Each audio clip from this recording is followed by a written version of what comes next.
In this class, in this routine, we talk about the straight handstands, plural, and the differences that we have between a small banana, a pike handstand, and a very straight handstand.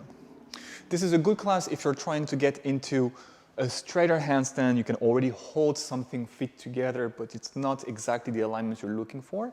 But also, if you're working on improving your perception, your understanding of shoulder angles and hip placement, for instance, distinguishing hip flexion from hip extension while upside down.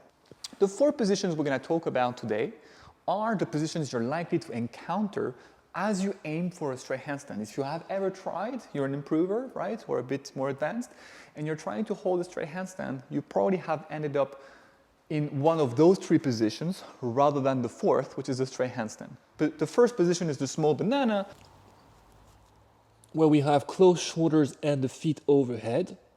The second position is the planche, where we have feet undershot and shoulders over the fingertips. The third position is the pike, open shoulders but out. And from the pike, if I extend my legs, extend my hips rather, we get into our straighter handstand. And so what we want to observe right off the bat is that 2 of those positions have closed shoulders. One of those more than closed shoulders, they have planche shoulders. The difference being, in closed shoulders, the shoulders stay somehow stacked. Whereas in the planche handstand, the shoulders move over the fingertips, past what we could consider being a first stack, because the legs and the pelvis are undershot. So a small banana is a functional shape. We have a counterweight overshot. The planche is not a functional shape. We have nothing overshot, and that's why the shoulder strength is going to be the thing that holds you upside down. In the other 2 shapes, we have open shoulders. In the pike position, the pelvis is overshot and therefore the legs are undershot to compensate for it.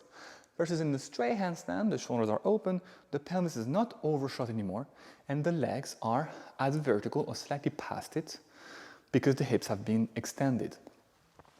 I want you to feel the difference between those 4 positions because you're likely to encounter them, and because whichever you end up in, which is not the straight handstand, you need to become strong at recognizing it and at migrating out of it into your straight handstand. Most of you are going to end up in either a small banana or a planche, with, therefore, closed shoulders. And most of you will want to get out of here straight into the Holy Grail, which is open shoulders, straight handstand. My suggestion today, however, is that you are probably better off going through the intermediate step that piking is, and from there, once we have secured our shoulders, extend the hips into a straight handstand.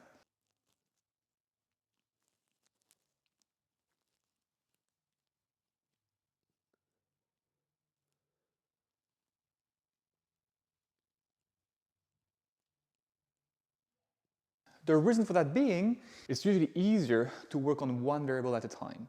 So if I already am in an open shoulder handstand with a pike, I only have to change my lower body, et voila, I am in a straight handstand. But if I am in a banana, to go into a straight handstand, I have to change simultaneously the shoulder position, the pelvis position, and the leg position. And that's a lot of things to think of. And what tends to happen out of that is the person goes too far forward and overshoots. This overshot fall is due to the fact that the feet do not respond quickly enough to the opening of the shoulders, which brings the center of mass overshot. When we pike though, it's much more tangible because the legs have to go low, and this mistake of going too far is much harder to make. Again, even if going into a straight handstand is neither what you want to work on right now or in the horizon of your goals, distinguishing between those positions will help you figure out better what's happening in your shoulders.